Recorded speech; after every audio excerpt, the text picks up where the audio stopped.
Ahora, por Buenos días. cierto, ayer preguntaba yo y solamente uno de ustedes se comunicó conmigo para decirme que no ha tenido gastro.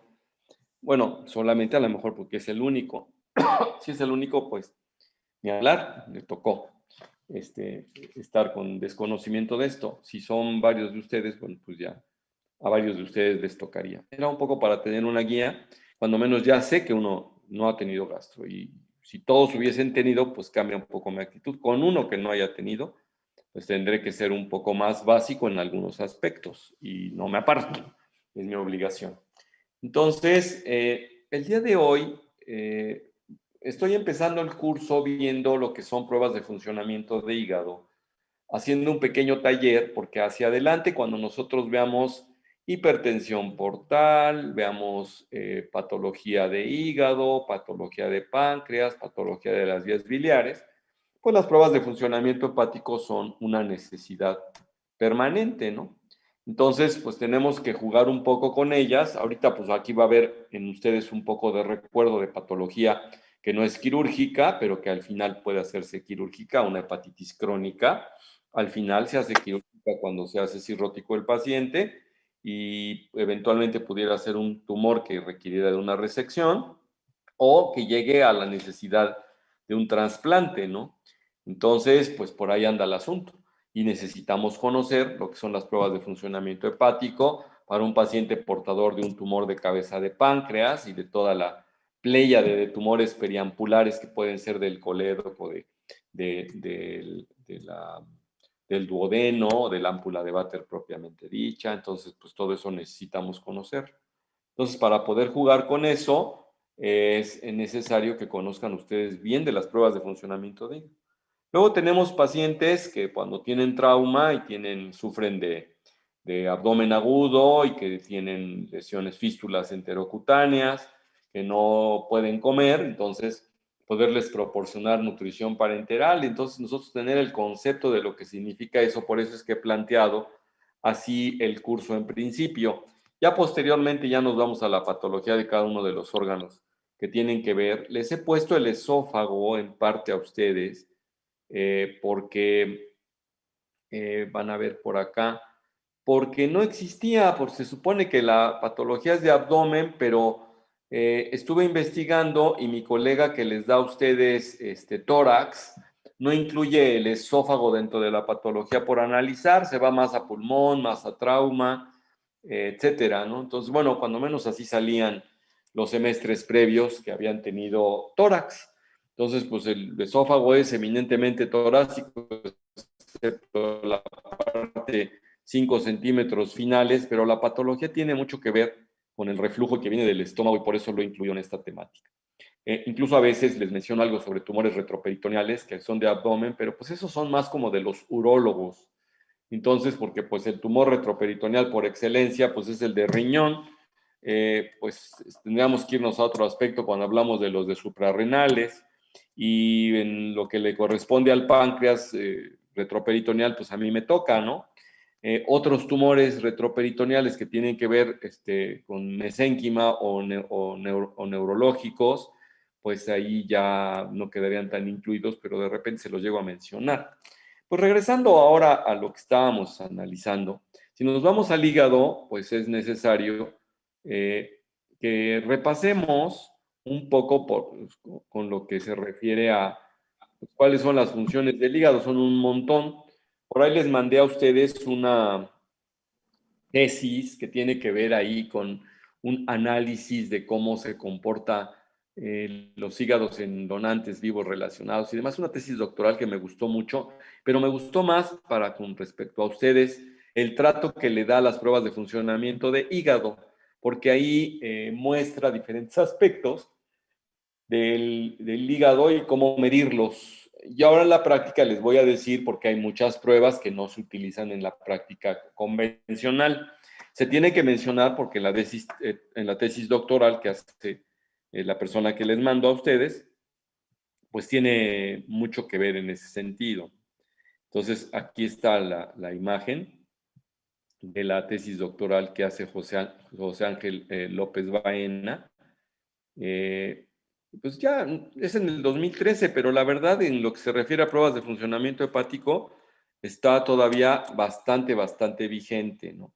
Entonces, pues ya vieron que son un montón de páginas, pero pues se las mandé para que curiosen ustedes, sobre todo las que tienen que ver con pruebas de funcionamiento de hígado. Incluso por acá les traigo en sí el index a partir de la página 139 de esa. Son las diferentes pruebas que están mencionándose acá y de estas no todas se hacen. Por ejemplo, les puedo hacer un repaso rapidito. Lo de las funciones del hígado, por ejemplo, estos test hematológicos, dice acá que miden la capacidad de transporte, la metabolización. Por ejemplo, la bilirrubina sí se mide. El urobilinógeno normalmente en orina sí se mide. Las aminotransferasas pues son como de cajón, ¿no? La AST y la ALT. Las que miden el mecanismo de excreción como fosfatasa, gamma-glutamil 5 nucleotidasa, leucina aminopeptidasa, las que se utilizan normalmente son fosfatasa alcalina y gamma-glutamil transpeptidasa. Estas dos no se suelen utilizar. Los que muestran la capacidad de biosíntesis, las que más utilizamos son la albúmina y básicamente el tiempo de protrombina. Todas estas no las solemos utilizar. Entonces, en la práctica, albúmina y tiempo de protrombina para medir capacidad de síntesis o de biosíntesis. Hay otros test que muestran función hepática general y el más socorrido, y aquí hay una bola, ¿no? Ustedes pueden ver, acá hay muchísimos de cómo es que se están eliminando diferentes sustancias, fármacos y demás, pero el que más utiliza para medir eso, la verdad, es la excreción, la depuración del verde de indocianina, ¿no? Los colorantes, y el test de aclaramiento de verde de indocianina es el que más se utiliza. Ciertamente, aunque no son pruebas de funcionamiento hepático directas, la biometría hemática nos sirve como elemento porque en los casos de hipertensión portal, cuando el vaso se agranda, secuestra plaquetas, puede secuestrar glóbulos rojos, glóbulos blancos, y entonces los pacientes presentar plaquetopenia, leucopenia o pancitopenia incluso, ¿no? Y relacionado con eso. Entonces, bueno, aquí la idea de la clase del día de hoy es que para los que ya lo conocen, pues ya están familiarizados, entonces ya la idea nada más es jugar con el conocimiento, porque una cosa es aprenderse las pruebas una por una y otra es ya conocer patología y que ustedes sepan la necesidad de hacer un estudio para poder ver dónde está la patología que yo ya conozco. Ustedes si todavía no conocen patología, pues sobre todo el que no ha tenido gastro, pues está lejos de eso, ¿no? Entonces, ¿qué es lo que va a tener que hacer? Pues soplarse un poquito más rápido, aprendiendo algo de patología de digestivo, ¿no? No les queda otro remedio, irse a checar qué pasa con eso. Esa es la recomendación en realidad.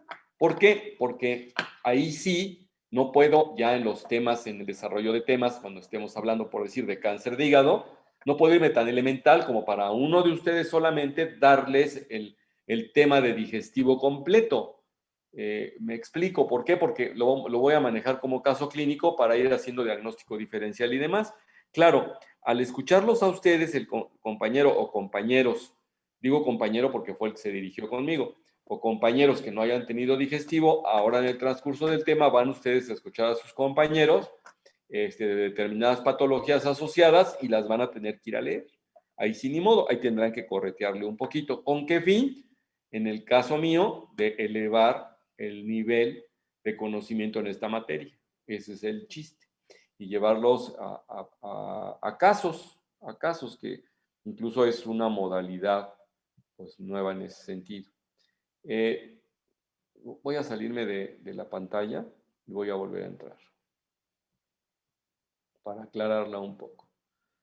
¿Tienen hasta acá algún comentario o alguna pregunta? No, doctor, todo bien. ¿No? Bueno, entonces acá ponen algunas porque ponen, lo aclaran, principales funciones del hígado. Entonces, por ejemplo, yo no sé, algunos de ustedes me quisiera decir, por lo que ya saben, ¿cómo se pueden dar cuenta que el hígado falla?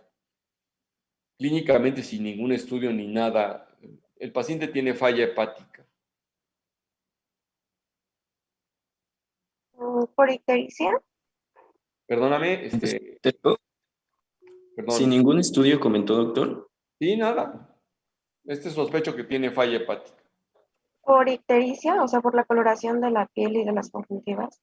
Ahora, vamos a suponer un paciente que tiene una hepatitis A, se pone amarillo, ¿no? Entonces tiene ictericia. ¿La hepatitis A en realidad denota falla hepática o solamente inflamación hepática y se puso ictérico? Porque pues está interesante, ¿no? Entonces, tomando en cuenta que las funciones son múltiples, en este caso, pues va a tener una bronca en la excreción, ¿no?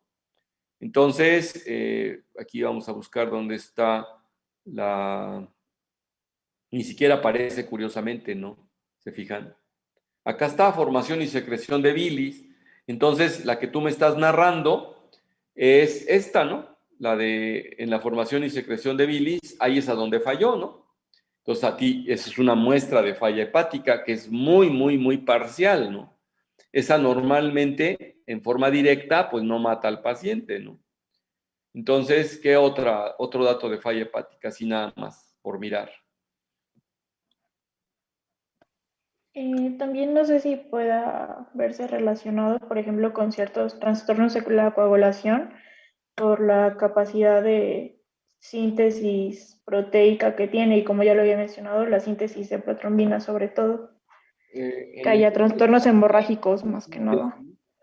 Sí, efectivamente está el tiempo de protrombina y entonces, pues para allá había que ir, ¿no? Metabolismo de carbohidratos, proteicos, aminoácidos del grupo M, formación de secreción, inactivación de sustancias, síntesis de proteínas.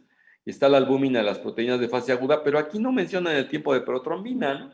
Y entonces, pues el tiempo de protrombina sería 1 y si se prolonga mucho, el paciente va a tener tendencia a hacer equimosis y demás. Entonces puedo estar sospechando que está teniendo falla hepática en capacidad de síntesis. ¿De acuerdo? Otra cosa de capacidad de síntesis, hablando de albúmina tú misma, si quieres, que tengas idea que pueda producir algún problema. ¿Sería ahí la También podría presencia ser de edema. ¿Perdón, Linda? Ajá, que fuera edema. Exacto. Si tiene la albúmina baja, el paciente va a estar edematoso o con ascitis también, ¿no? Entonces, a los pacientes que tienen hidropesía, que tienen la barrigotota, ¿no? A nadie se le ha ocurrido pensar sobre la cuestión esta de la encefalopatía, ¿no? Entonces, los pacientes que están tendiendo a estar desorientados o incluso comatosos, pues puede estar orientado a una falla hepática, pues ya hay de depuración de falsos neurotransmisores, como podría ser el amonio, ¿no? Entonces, pues ahí tienen ustedes otro dato. Entonces, van siendo varios datos que nos pueden ir hablando de falla hepática. Entonces, bueno, ¿dónde está la falla hepática o qué está traduciendo? Cuando ustedes estudian pruebas de funcionamiento de hígado, y por eso me gustó a mí la tesis a la que estoy haciendo referencia, vamos a dejar de pasar pantalla, permítanme un segundo para cambiarles un momento esto. Estaba precisamente ahorita yo repasando la tesis doctoral y me metí, por ejemplo, vamos a hablar de una de tantas pruebas que se pueden hacer, ¿no? Vamos a hablar de las aminotransferasas, ¿no? Y ahorita, aunque lo voy a leer, pero para que tengan ustedes una idea de lo que sucede con esto, ¿no? Entonces, ahí les va. Entonces, en este librito, bueno, en esta tesis que yo les mandé a ustedes que las tienen en su poder, o cuando menos la tienen en el Face, si se asoman a verlo, vamos a hablar de aminotransferasas. Entonces, ¿qué es lo que quisiera yo saber de las aminotransferasas? Pues dice que son enzimas más utilizadas y se consideran indicadores específicos de qué? De necrosis hepatocelular. O sea, básicamente de que se mueren los hepatocitos, ¿no? Y está la AST y está la ALT. La AST, antes llamada transaminasa glutámica oxalacética, ahora aspartato aminotransferasa, y seguimos utilizando las siglas, pues del inglés. Ustedes saben que hasta el final se pone la parte inicial de nosotros en el español. Y entonces está la alanino aminotransferasa, la ALT. Esta es más exclusivamente hepática, esta no tanto. Pero vamos hacia allá, ¿no? Entonces, menciona que la ALT es una enzima que se localiza en el hígado, pero la AST está presente en una gran variedad de tejidos, entonces eso hace diferencia, ¿no? Está en el músculo cardíaco, en el músculo esquelético, en el riñón, en el tejido cerebral, además en el hígado. Y entonces esto me da pie para decirles a ustedes que por sí misma no hay una prueba reina que les diga todas las enfermedades del corazón, del hígado. En este caso tienen ustedes que jugar con todas las fichas para poder llegar a concluir qué patología puede tener el paciente, dónde está impactado.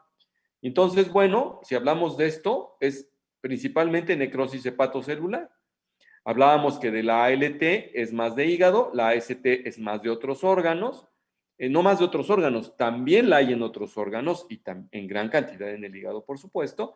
Entonces dice, encontramos de los 2 niveles séricos de AST mitocondrial en situaciones de ¿qué? De necrosis hepática, aunque también en casos de enfermedades crónicas o incluso en el infarto del miocardio. Es un marcador ahora, pues, desde que apareció la troponina y las enzimas más específicas del miocardio, entonces pues ya es otra cosa, ¿no? Pero antes, ya a la fecha, se sigue utilizando la AST como marcador. La elevación de aminotransferasas pueden catalogarse, dicen en leve, moderada y severa, y aquí sí es interesante que empiecen ustedes a habituarse, que hablan de veces por encima del valor normal. Por ejemplo, en el caso de bilirrubinas, las bilirrubinas normalmente no hablamos veces el valor normal, hablamos por unidad. Pero en enzimas, que si estamos hablando de normal de 35, el hecho de que estén si ustedes se fijan, 3 veces más, en 100, que es un montón, 65 más de 35, pues se considera leve, ¿no? Moderada, hasta 20 veces el valor normal. Entonces quiere decir que si 35 es normal, 700, que es un montón de veces arriba del valor normal, 20 veces, habla de una lesión hepatocelular o una elevación moderada. Y cuando rebasa los 20 veces, entonces es una elevación severa. Entonces, incluso a veces también cuando están muy bajas, después de una elevación muy severa, cuando bajan de repente, puede haber, sobre todo en hepatitis fulminante, que es lo que mencionan acá al final, pues se bajan totalmente y eso es un mal dato, ¿no? Sus pacientes necesitan sustituirse la función del hígado o hacerles un trasplante de urgencia, ¿no?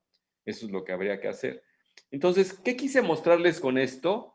Pues, como para qué sirven, dónde se producen y, por ejemplo, si nos pasamos a fosfatasa alcalina, hablan de fosfatasas alcalinas, quiere decir que hay isoenzimas, que las hay de diferentes tipos, pero pues en gran parte en la vía biliar, ¿no?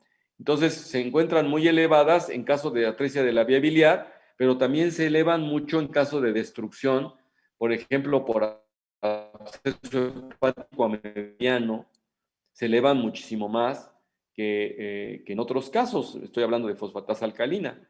Entonces, no lo mencionan, déjenme ver aquí si lo mencionan, discúlpenme que me entretuve un poco, pero uno de los sitios de formación de la fosfatasa alcalina, ya voy a dejar esta imagen, es sería la placenta. Entonces, una mujer embarazada no nos va a funcionar a nosotros estarles pidiendo fosfatasa alcalina. Regresando al punto y yéndonos a lo que estábamos hace un momento. Déjenme volverles a poner la pantalla. Hablábamos entonces, miren, el metabolismo de los carbohidratos no lo solemos manejar mucho como para hacer detección de alguna patología. Sin embargo, los pacientes que tienen falla hepática aguda suelen hacer hipoglicemia, pero cuando son verdaderamente ya hepatitis fulminantes. Las grasas no las solemos utilizar nosotros como medición para estudio convencional. El metabolismo proteico, aquí sí la síntesis de proteínas sí, en tratándose de albúmina y en tratándose de tiempo de protrombina. El metabolismo del grupo M, aquí sí es importante porque cuando los pacientes tienen hemólisis, pues tienen un aumento de la bilirrubina indirecta y no de la directa. Entonces, pues ahí es donde nos interesa. Hay pacientes, por ejemplo, que tienen patología hepática, por ejemplo, en el síndrome de Gilbert, donde no tiene capacidad de conjugar el hígado, la bilirrubina indirecta en forma normal, y entonces tienden estos pacientes a tener la bilirrubina indirecta un poco más elevada. La formación y secreción de bilis, bueno, pues ahí hay mucho que ver. Por eso es que en el capítulo de ustedes adelante vamos a ver uno que se llama ictericia y colestasis, ¿no? Esto de inactivación de diversas sustancias, aquí sí, tampoco solemos medirlas, salvo cuando se quiere ver cómo depura, aquí no es inactivación. Aquí vuelven a hablar de síntesis de proteínas plasmáticas, cosas que ya hablaban del metabolismo proteico, y en tratándose de la inmunidad, una de las funciones a través de las células de Kupffer, pues también actúan, pero tampoco es que son de medición. Entonces, insistiendo otra vez, ¿cuáles son las pruebas que más frecuentemente vamos a pedir? Entonces, cuando ustedes pidan unas pruebas de funcionamiento hepático, debe tener incluida una biometría hemática, debe tener incluido el examen general de orina para ver si existe bilis o urobilinógeno en la orina, que de forma indirecta se puede estar midiendo, y ya lo que son propiamente las pruebas de funcionamiento de hígado. La química sanguínea, pues esa relacionado con la glucosa que lo acabo de mencionar, y el colesterol cuando está muy bajo es un dato también de falla hepática crónica en pacientes, sobre todo cirróticos. Es de los pocos casos a donde encontramos nosotros el colesterol. Normalmente no dicen el mínimo, si ustedes se fijan aquí en este normal, dice menor de 200. Entonces, después nos vamos a las pruebas de funcionamiento de hígado ya, y hablaba yo del general de orina y siempre ahí está contemplado el urobilinógeno. En los pacientes que tienen obstrucción, por ejemplo, desaparece el urobilinógeno, obstrucción de la vía biliar. Y de las pruebas de funcionamiento de hígado, aquí hablan de función hepática parcial porque no incluyeron la albúmina y las globulinas. Entonces, cuando incluyen albúminas y globulinas, es lo que las hace completas. Les voy a mostrar acá, en esta otra, en esas otras pruebas de funcionamiento de hígado. Tienen ustedes acá bilirrubinas, directa, indirecta y la total. Obviamente cuando suman la indirecta con la directa se hace la total. Y tienen ustedes la AST, la aspartato aminotransferasa, la ALT, alanina aminotransferasa, y la fosfatasa alcalina.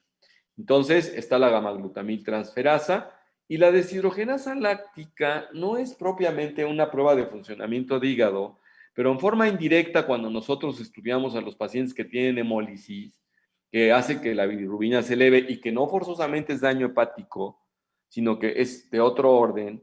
Vamos a suponer pacientes que tienen una anemia hemolítica autoinmune, pues se ponen amarillos porque están teniendo hemólisis sus eritrocitos, y entonces allí normalmente cuando se destruyen los eritrocitos contienen mucha deshidrogenasa láctica y se eleva bastante.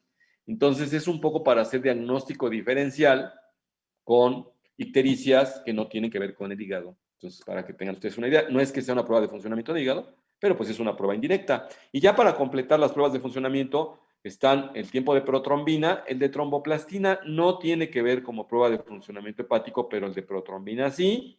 Otra vez vamos aquí, que miden dos cosas del hígado, que serían las bilirrubinas y el urobilinógeno, que ya habíamos mencionado. Y acá están la albúmina y la globulina y las proteínas séricas. Por ejemplo, los pacientes que tienen falla hepática crónica, si nosotros completamos la albúmina y la dividimos contra la cantidad totales de globulina, siempre tiene que ser mayor de 1. Si es menor de 1, habla de daño hepatocelular crónico. Hay otros motivos, pero pues eso es de lo más frecuente. Entonces, bueno, ya les estoy diciendo varias cosas, ¿no? Ya varios aspectos que estoy mencionando. Entonces, aquí les quería yo mencionar también de la AST y de la LT, que normalmente solemos ver cuando el daño es más hepatocelular, la ALT se eleva más que la AST, porque acuérdense ustedes que la ALT es más específica como que del hígado. Entonces, si nosotros tenemos un índice por debajo de 1 de la relación AST-ALT, se suele observar en hepatitis crónicas virales, y en el caso de hepatopatía alcohólica, curiosamente se invierte al revés. Entonces, la hepatitis crónica etílica, curiosamente, por algún motivo eleva más la AST que la ALT, entonces el índice se vuelve de mayor, se vuelve de 2. Ya no sonó la campana. Vamos, entonces la campana no suena cuando hay que pasar lista. Pues vamos a pasar lista.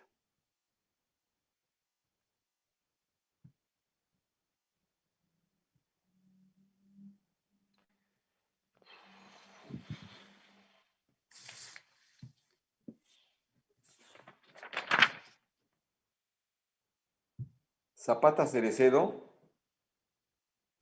Presente, doctor. me dijiste que eres Marisol. Sí. Linda Marisol. Vargas Vargas. Víctor. Presente, doctor. Andrea Torres. Presente, doctor. Oscar Tapia. Presente, doctor. Noritsugu. Presente, doctor. Ailín. Salgado. Doctor, presente. Edgar Romero. Iris Romero. Presente. Carmina Rodríguez. Presente, doctor. Marisa Rodríguez. Marisa. Alan Ratia. Presente, doctor. Fernanda Rafta. Presente, doctor. Buenos días. Buenos días. Pérez Gómez. Presente, doctor.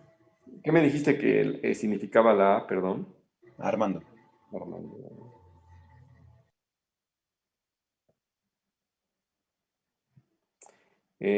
Stephanie Pereira. Presente, doctor. Fátima Peñafiel. Presente, doctor. Erika Osorio. Presente, doctor. Germán Ortiz. Ortega Solar. Presente. Nathan Munguía. Presente, doctor. Jocelyn Mota. Presente, doctor.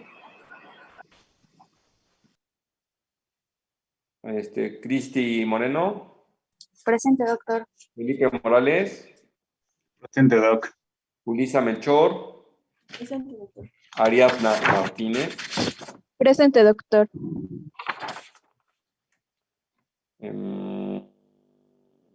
Carla Paola Lozano. Presente, doctor. Jesús Fernando López. Presente, doctor. Pita López. Presente, doctor. Ricardo Lara. Presente, doctor. Zaira Jiménez. Zaira. Carla Huesca. Presente, doctor. Aram Gómez. Amairana Fuentes. Presente, doctor. Nayut. José Manuel Flores. Presente, doctor. José Fernando Espinosa. Presente, doctor. Alberto Domínguez. Presente, doctor. Ángel de León. Presente, doctor. Buenos días. Fernando Cuevas. Presente, doctor. Rodrigo Cortés. Presente, doctor. Ángel Castro. Presente, doctor. Jessica Amador. Presente, doctor. Muy bien. Bueno, ¿hasta dónde vamos? ¿Algún comentario o pregunta? Doctor, A ver, se fue mi internet y entonces no pude decir presente. Marisa. Sí, por favor. Marisa Rodríguez. Marisa. Ok. Doctor, a mí también me saltó. ¿Quién eres? Edwin Ortiz Virgen. Ortiz. Ujú. Pues no te salté, no me contestaste. Es que creo que escuché mal. Dijo Germán Ortiz y no supe si era yo. Soy Gerardo. Ahí fue donde. ¿Alguien más? Ya quedó. Bueno, que si tienen alguna pregunta. Yo, doctor, tengo una pregunta. Venga, Ángel. Bueno, la pregunta es, las aminotransferansas, usted comentó que pueden estar aumentadas, por ejemplo, en hepatitis tanto autoinmunes, en las agudas y las crónicas. ¿Puede ser en ambas o solo?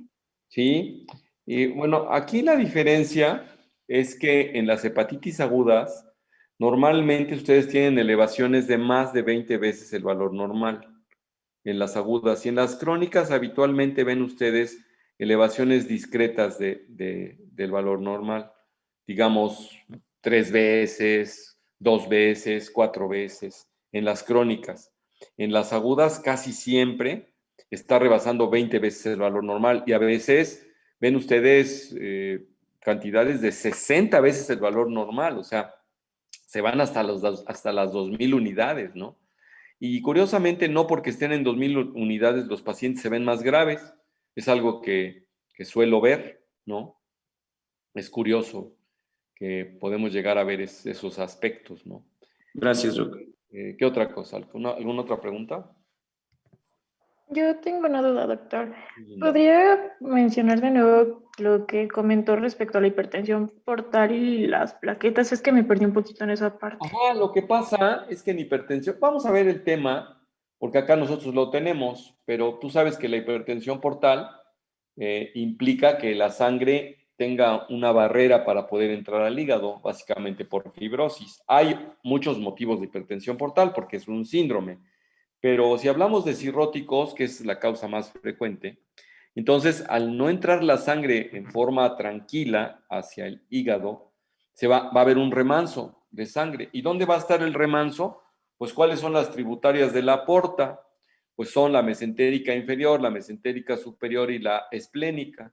Entonces los intestinos van a tener algo de edema por ese motivo. O sea, un paciente cirrótico con hipertensión portal normalmente tiene edema en sus intestinos. Las paredes de sus intestinos suelen ser edematosas, no por esto inflamadas, sino edematosas desde el punto de vista hidrostático. Y en el caso del vaso, pues crece por lo mismo y al estar grandote, secuestra mucha sangre. El tiempo que pasan ahí las plaquetas, los eritrocitos y los glóbulos blancos es un poco mayor, y es una zona del anterior llamado retículo endotelio, ahora llamado sistema de destrucción de elementos formes. Se me olvidó cómo se llama, cómo le llaman ahora al retículo endotelio. ¿Ustedes se la saben? ¿Ya tuvieron hemato o inmuno? Bueno, tiene otro nombre, simplemente se lo cambiaron porque no es solamente el retículo endotelio, sino que es una función incluso periférica, y por eso le cambiaron el nombre, que ahorita se me olvidó el nombre. En fin, aquí lo interesante del caso es que las plaquetas se destruyen. Entonces podemos tener plaquetopenia o incluso pancitopenia por hiperesplenismo, vamos a decirlo así. Entonces, con esto, ¿aclarado? Sí, ya quedó más claro. Gracias. Sí, linda. ¿Alguien más? Bueno, entonces, cuando ustedes van a estudiar un paciente del hígado, le van a pedir biometría hemática, su examen general de orina, su química sanguínea. Esa les decía yo que no está tan relacionada. Y de las pruebas de funcionamiento de hígado que tenemos nosotros, las básicas, pues son bilirrubina directa, bilirrubina indirecta, pues obviamente ustedes haciendo la suma tienen la total. Está la alaninoaminotransferasa, la aspartato aminotransferasa. Casi siempre los laboratorios la muestran al revés, de AST y ALT abajo, pero no importa, o sea, eso no tiene que ver el orden, pero pues, se los comento. Bueno, déjenme ver, pues a lo mejor ni es cierto. Pero esto, ¿saben por qué es? Por la división que luego hacemos entre AST sobre ALT, pero déjenme ver qué pasa con este otro laboratorio, a ver si sí o si no.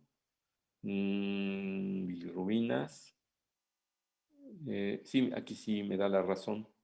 Miren, ponen primero la AST, o sea, la aspartato, y luego la ALT, porque ven que cuando sacamos el índice ese que les acabo de mencionar, es AST sobre ALT. Entonces, la división, no nos hacemos bolas, pero pues aquí da lo mismo, nada más acuérdense de eso, porque a mí me resulta un poco mnemotécnico, ¿no? Y acá pues no la invierten, que no pasa nada, ¿no? Entonces, ¿qué es lo que quiero que se habitúen ustedes? Pues con los valores de referencia. Ahorita pues pueden estar ustedes recurriendo persistentemente a esto y en realidad no se vayan mucho con los mínimos, váyanse más con los máximos. Y por ejemplo, en bilirrubina, cuando hablan ustedes de directa, no debe haber mucha y la indirecta puede haber mucha. Si se fijan, puede llegar hasta 1.1 sin que sea patológica, pero la indirecta no debe pasar de 0. La directa no debe pasar de 0.3. Entonces, para que ustedes vayan teniendo en la mente, hagan su ejercicio, para que se lo vayan memorizando. Y si no, pues utilicen el tumbaburros. No tengo problema con que lo utilicen. O sea, que vean directamente los valores normales. ¿Por qué creen que ponen los valores normales los laboratorios? Porque pues no hay quien se esté aprendiendo todos los valores, ¿no? De repente hay laboratorios que les muestran 2.500 pruebas, ¿no? ¿Quién se va a estar memorizando las 2.500? Pues muy poquita gente, ¿no? Solamente algunos Aspergers, ¿no? Y algunos bien dotados, vamos a decir así, que puedan tener esa memoria. Que pues no sé, yo creo que estaremos un poquito prestos a tener por ahí un chip integrado que permita que guardemos y seamos exactos y de memoria como las computadoras ahora, ¿no? Entonces a lo mejor no dilata que nos lo podamos poner aquí, a lo mejor ni siquiera integrarlo al cerebro, sino que tenga ya alguna relación directa y nosotros poder pensar en ello, por decir así. Bueno, entonces, la alaninoaminotransferasa, según este laboratorio 28, y la aspartato, perdón, de 11 a 66 y de 15 a 46. Observen ustedes que hay, por eso les pasé 2 laboratorios, porque luego tienen cifras diferentes. Entonces, acá, por ejemplo, este laboratorio está manejando en aspartato. ¿Se acuerdan ustedes que hablábamos de, aquí dice 46 y 66? Vámonos al otro. Incluso ahí, doctor, por ejemplo, ve que comentó que la bilirrubina directa no pasa de 0.3, en el otro aparece 0.4. Es lo que te iba a decir. Bueno, aquí no hubo diferencia en la alaninoaminotransferasa. Sin embargo, claro, cuando ustedes vayan a revisar sus pruebas, pues chéquense el laboratorio que dice al respecto, ¿no? Entonces ahorita qué bueno que fuiste observador y ya pudiste observar que es 0.4, ¿no? Y si nos vamos también, por ejemplo, a la fosfatasa alcalina hasta 126 y 78 de gamma GT, 126 y 78, vamos a analizar esta, 126 y 78. 126 está igual y 78 está igual, entonces aquí sí manejan los mismos factores. Hasta 618 de DHL y en este caso este otro laboratorio hasta de DHL. Esta sí tenía DHL también. No, esta no, sí. Aquí 618, ¿no? Es un poquito diferente, ¿no? Bueno, con esto lo que quiero hacerles ver es que se familiaricen cuáles son. O sea, fíjense ustedes cuáles son las que más se piden. Perdón, sin querer quité esto. Bilirrubina, aspartato, fosfatasa, gamma-glutamil. Antes no hacían la gamma-glutamil con frecuencia. Ahora ya se hace con frecuencia la gamma-glutamil como que de rutina. El tiempo de protrombina siempre estará inmerso en ello, no se les olvide, por eso está incluso, lo tenemos acá, tiempo de protrombina. En el caso de la prueba, aquí de la previa, no sé si se está considerando el tiempo de protrombina. Aquí no se ubicó, pero pues es muy importante. Entonces, una de las preguntas así como de cajón, que por lo que hemos estado viendo, ¿quién me dice de ustedes, ya lo mencionamos ahorita de alguna manera, ¿dónde podemos hacer diagnóstico diferencial el estudio de un paciente ictérico en una biometría hemática, por ejemplo? El paciente está ictérico, que era lo que tú me habías dicho hace un momento como dato de falla hepática, ¿no? Entonces, ¿cómo nos podría ayudar una biometría para jugar con las pruebas de funcionamiento hepático y hacer algún diagnóstico? Pues por la cantidad de eritrocitos, ¿no? Qué bueno que hay muchos. Por ahí salió a Mairani primero en En el número de eritrocitos, si está disminuido, es que sí hay hemólisis, la que vamos a hablar. O sea, una de dos. Si está disminuido hay hemólisis o puede haber hemólisis, bueno, claro, en este caso hemólisis y entonces va a tener anemia el paciente, ¿no? Por hemólisis, pero también, pues obviamente, pues, si está con hipertensión portal, habíamos dicho que puede tener pancitopenia, entonces, pero sí, la hemólisis es uno de ellos, entonces la anemia, ¿y cómo estarán tus bilirrubinas en todo caso, Amaiden? En caso de hemólisis. Estaría elevada la bilirrubina indirecta. Las indirectas. La bilirrubina indirecta estaría Ricardo y aumentada. Ángel opinan que si se eleva la indirecta y hay anemia, entonces podemos estar pensando en que esta ictericia es producto de hemólisis. Es lo que están encontrando es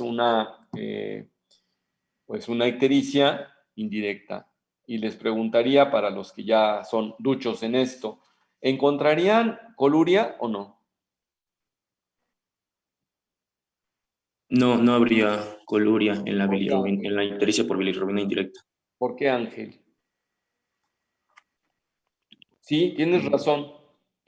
¿Por qué? ¿Te acuerdas? ¿Por qué?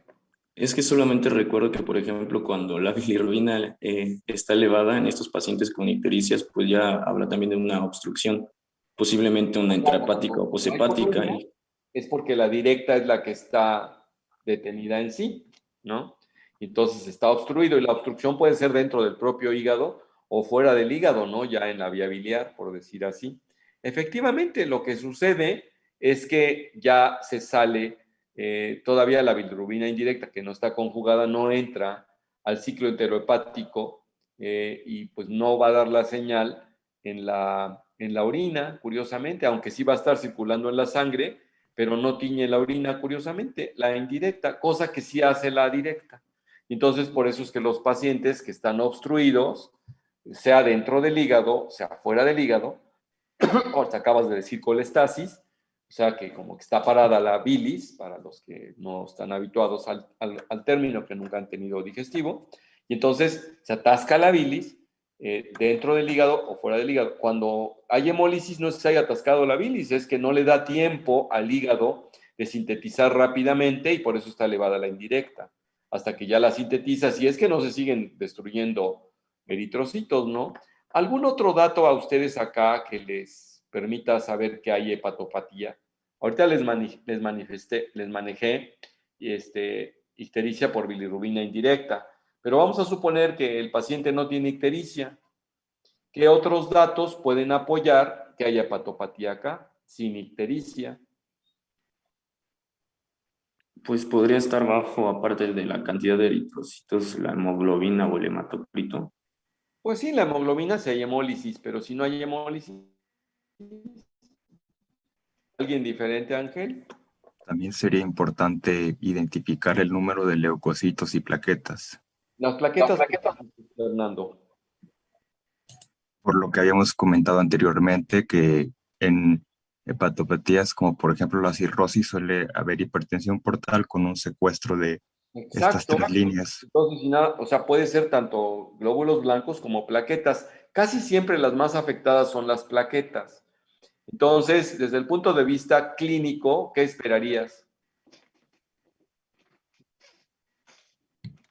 Si las plaquetas están muy bajas.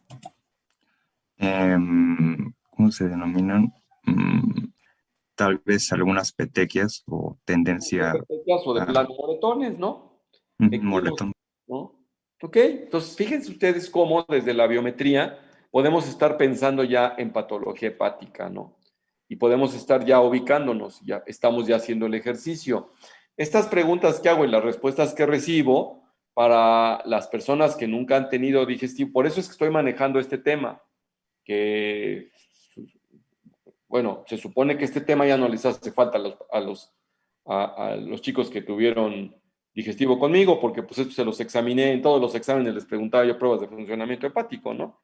Pero no importa, o sea, aquí lo que ya me doy cuenta que otras personas que no fueron mis alumnos lo conocen bien. Ahora, los que no han tenido digestivo, vayan escuchando para que vayan poco a poco incorporando esta situación, ¿no? que esa es la parte difícil, esa donde luego se me desalientan un poco los que no tuvieron digestivo, porque esto no lo han visto, pero pues por eso lo estoy repitiendo. Y váyanse a estudiarlo, porque pues tienen que estudiar, no hay otro remedio. Bueno, en la química ya habíamos hablado y vámonos nosotros ahora propiamente a la... Bueno, en el examen general de orina, también las colestasis lo que muestra es la bilirrubina elevada y cuando hay colestasis es a la inversa, el urobilinógeno se disminuye. Eso es lo que pasa. Entonces, incluso acuérdense que hay urobilinógeno urinario y urobilinógeno fecal y pues el fecal, por estar obstruido, se pone blanca la evacuación. Hay acolia que se conoce. Y eso es lo que hace que si está obstruido el paciente y no hay bilis en la vía biliar. Ahora, vamos a manejar ahorita justamente ese aspecto. Nos vamos a pasar al tiempo de protrombina. ¿Alguien quisiera mencionar algo sobre tiempo de protrombina? Porque hablábamos ahorita que tiene que ver con la capacidad de síntesis, ¿no? Sí, doctor. Bueno, el tiempo de protrombina generalmente tiene como dos funciones principales. Uno, dentro de las funciones de la prueba de funcionamiento hepático, es que nos permite evaluar como tal la capacidad de síntesis proteica. De Y acuerdo, pues, entonces es la capacidad de síntesis, ahí estamos con uno.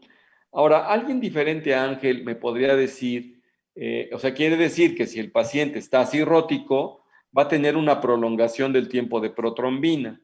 Alguien diferente a Ángel me quisiera decir, para que tengamos el tiempo de protrombina normal, ¿de qué se requiere?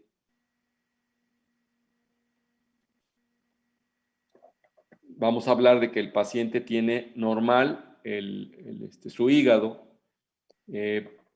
pero que se está prolongando el tiempo de protrombina. ¿Por qué puede ser si es que está normal el hígado y la capacidad de síntesis está bien? ¿Podría ser deficiencia de vitamina K? Exacto, o sea, la protrombina es dependiente de vitamina K. Entonces, si hay deficiencia de vitamina K, el paciente va a tener alargado el tiempo de protrombina o en un porcentaje mejor, la concentración en un porcentaje más bajo.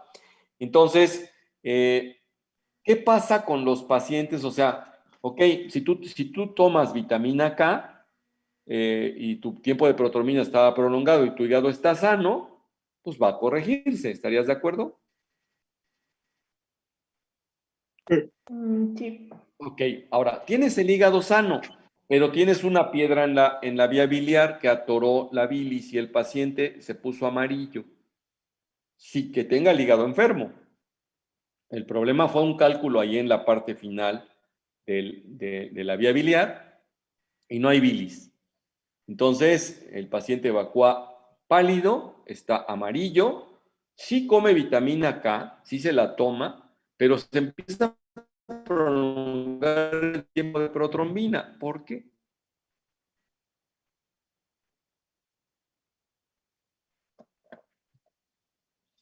Es una buena pregunta, ¿no? Hubo silencio sepulcral.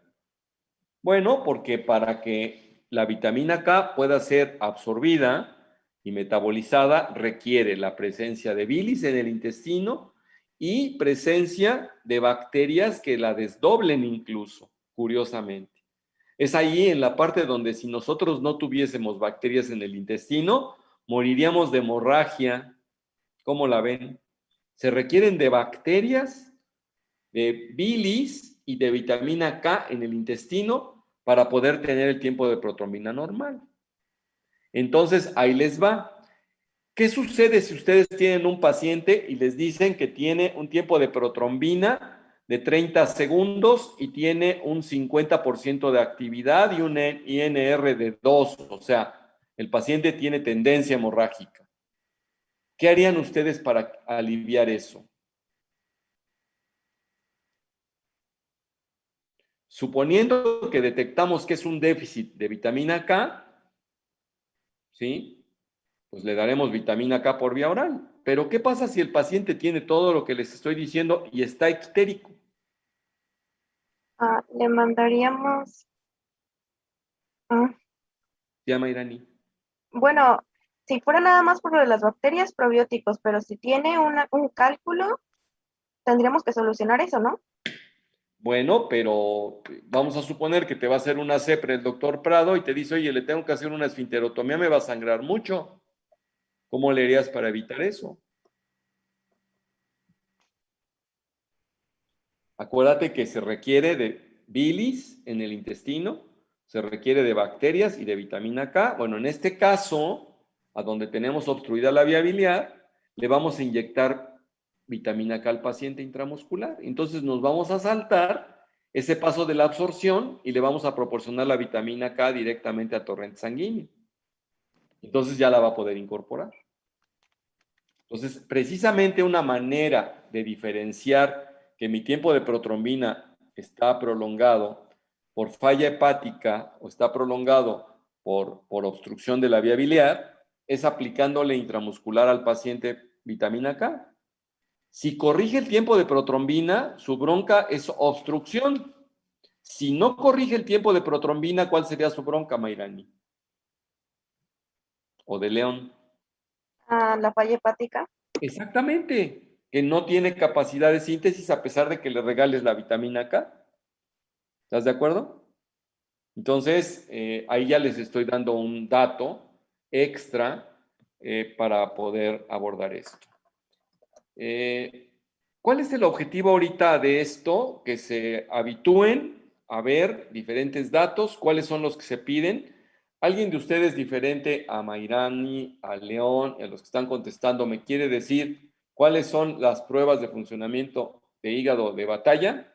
¿Qué es lo que hay que pedir cuando voy a estudiar el hígado? Pues primero los exámenes que se pediría sería la biometría hemática, el examen de orina y los de las pruebas de funcionamiento hepático. Y de esas sería la de bilirrubina indirecta, la directa, la de las aminotransferasas y